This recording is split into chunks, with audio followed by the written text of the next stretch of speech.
Hey guys, my name is Michael, and today we're discussing about the FBI forming a new crypto crimes unit, and it's a snow day.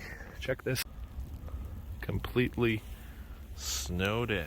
And the Department of Justice also has a new director for cryptocurrency related endeavors. Pretty exciting stuff. Let's get into the news. Bitcoin's in the low 40s, Ethereum's below 3. That's fine. We're in an interesting time right now. Man, the snowstorm came out of nowhere. Seriously. Check it out. Yeah, that's a lot of snow. And that's what, within like the past 2-3 hours? There's absolutely no snow over the past couple days. Quite a bit. The U.S. Justice Department has tapped a seasoned computer crimes prosecutor to head its new department, and the FBI has announced that they're launching a unit specifically for cyber cryptocurrency crimes and virtual asset seizures. So, the reason for this is you've had billions of dollars of the past couple of years that were scammed, that were in the news due to malware, such as last year, the pipeline hack. You've had hacks, you've had massive cryptocurrency exchange problems, and you've had money laundering that even just as recently as a couple weeks ago, you had that New York couple that was charged with a massive multi-billion-dollar Bitfinex scheme. So the FBI has been taking great notice, and they realize that this isn't going to stop anytime soon because it's going to continue to grow, at least cryptocurrency in terms of mass adoption. There's always going to be a couple bad apples here and there, and as this gets bigger and bigger, the dollar amounts will grow larger.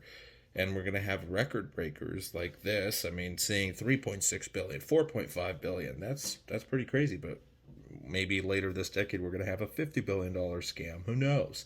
So, Joe Biden decided that they, or at least regulators under Joe, decided that they were going to create a new task force. Now, whether this is going to actually do a lot, at least right now, we're not too sure, but at a speech at the Munich Cybersecurity Conference in Germany, the Deputy Attorney General Lisa Monaco announced that Yoon Young Cho, a prosecutor who led the case against a Russian hacker who helped steal information regarding a $80 million scam against JP Morgan and Chase, they're going to be leading the department's cryptocurrency enforcement team.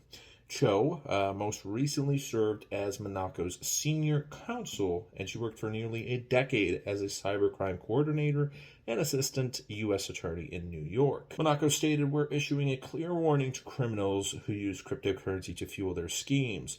We also call on all companies dealing with cryptocurrency. We need you to root out crypto abuses. To those who do not, we will hold you accountable where we can."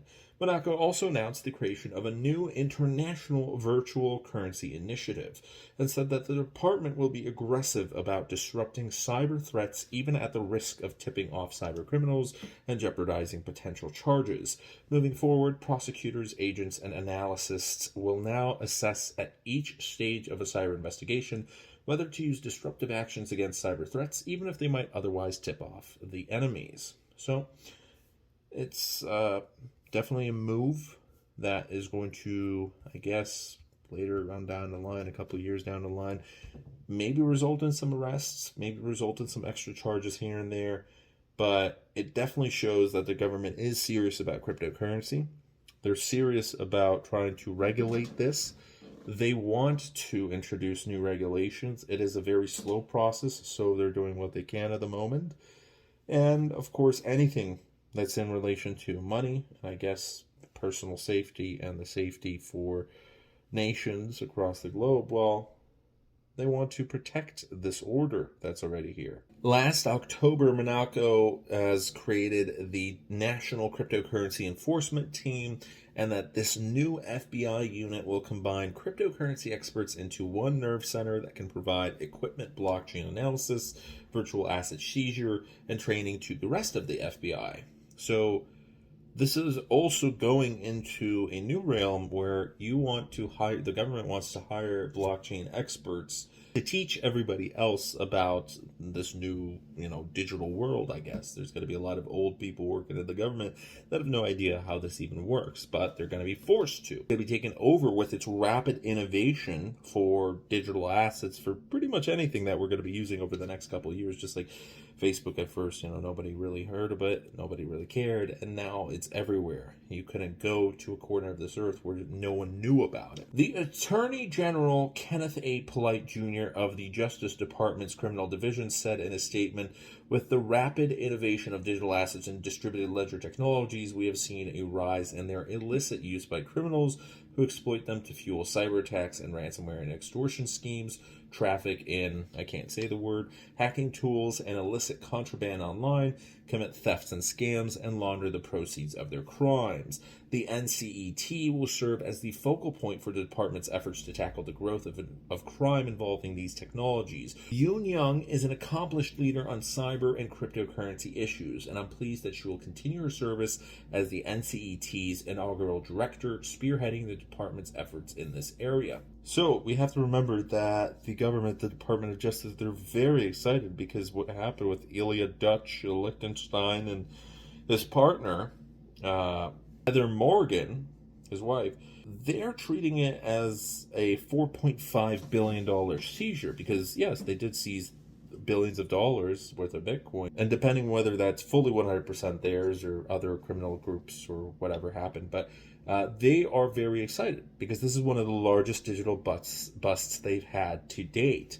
And they understand that in the future, they're going to have more in these and also larger attempts, maybe from other countries or from other organizations or criminal groups. So they just want to prepare themselves. Anyways, that's that for today's video. Okay, I'm heading back to work. Today's a bell to bell, working from 9 to 8. So, thanks so much for watching. See you guys as always in tomorrow's video. Have a good one. Bye.